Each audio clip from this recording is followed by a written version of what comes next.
নমস্কাৰ বন্ধু বান্ধৱীসকল, আজি মই লৈ আনিছোঁ পাটিচেপ্টা পিঠা। মই ব্যৱহাৰ কৰিছোঁ পিঠাগুড়ি আৰু আধা কাপ ময়দা।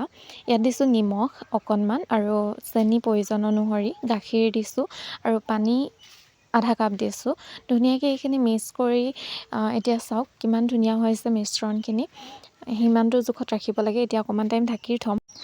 এতিয়া পিঠাগুড়ি লৈছোঁ। পিঠাগুড়িখিনি ৩-৪ মিনিটমান ভাজিম, যেতিয়ালৈকে অকণমান ৰঙা কালাৰ বা ৰঙচুৱা নহয় তেতিয়ালৈকে অকণমান ভাজি থাকিম। এয়া চাওক অকণমান কালাৰটো চেঞ্জ হৈছে।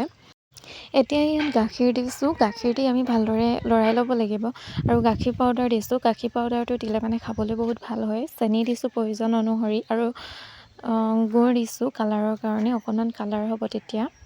আৰু খাবলৈও গুড় দিলে খাবলৈও বহুত ভাল হয়। এয়া চাওক শেষত ইমান ধুনীয়া কালাৰ হৈছে আৰু ইমান ধুনীয়া ডাঠ হৈ গৈছে। যেতিয়ালৈকে গাখীৰখিনি লৰাই ডাঠ হৈ নাযায় তেতিয়ালৈকে লৰাই থাকিব লাগে। ঢাকি থোৱা পিঠাৰ মিশ্ৰণখিনি অকণমান গুলি ল'ম। তাৰপাছত এখনত তেল অকণমান দি টিচু পেপাৰে ভালদৰে মোহাৰি ল'ম। পিঠা দি দিলোঁ। এতিয়া অকণমান সিজিবলৈ দিম। পিঠাটোৰ ছাইডৰখিনি যেতিয়ালৈকে অকণমান ওপৰলৈ উঠি নাহে তেতিয়ালৈকে অকণমান টাইম ৰখিব লাগিব। আৰু এতিয়া চাওক এয়া পিঠাৰ ছাইডৰখিনি অকণমান ওপৰলৈ উঠি আহিছে।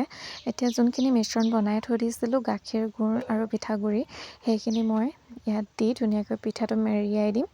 আৰু এয়া হৈ গৈছে পাটিচেপ্টা পিঠা। দেখিবলৈও বহুত ধুনীয়া লাগিছে আৰু খাবলৈও বহুত ভাল হয়। আপোনালোকে এবাৰ ট্ৰাই কৰি চাব।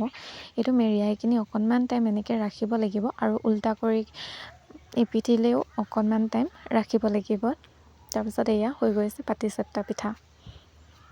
আৰু এটা পিঠা দি দিছোঁ এয়া চাওক, আৰু যোনখিনি মিশ্ৰণ আছিলে সেয়াও দি দিলোঁ আৰু এতিয়া এইখিনি মেৰিয়াই দিম।